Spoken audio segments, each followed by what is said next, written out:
In today's video, I'm going to teach you how to create and use a supplemental source in Google Merchant Center next.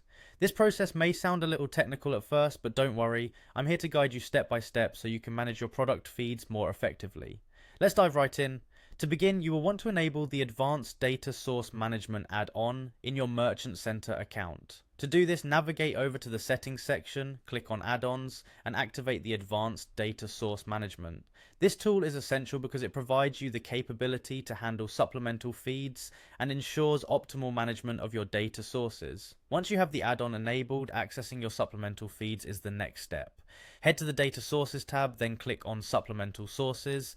This section is where all the magic happens, and it's where we will be spending a good amount of our time today.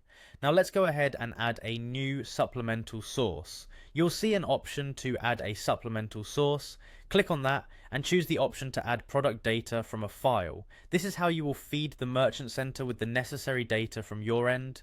For the next step, you will need to provide the URL to your Google Sheet.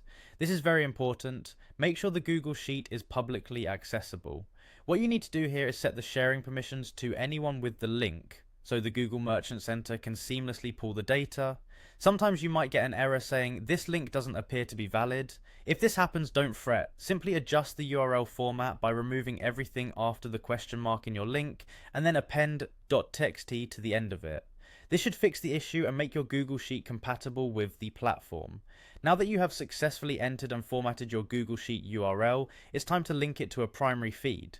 Choose the primary feed that you want this supplemental information to coordinate with. This step ensures that your supplemental feed is working harmoniously with your main data source. Once you've selected your primary feed, go ahead and click on Create Data Source. This finalizes the setup for your supplemental source and makes it ready for the Merchant Center to utilize. Now, to get things rolling, manually click Update in your Google Merchant Center to initiate the first synchronization. This is the only manual update you will need to do. Subsequent updates will happen automatically based on the settings you configure. And there you have it, a newly added supplemental source in your Google Merchant Center next. By following these steps, you can easily manage your product data and keep everything synchronized for optimal performance.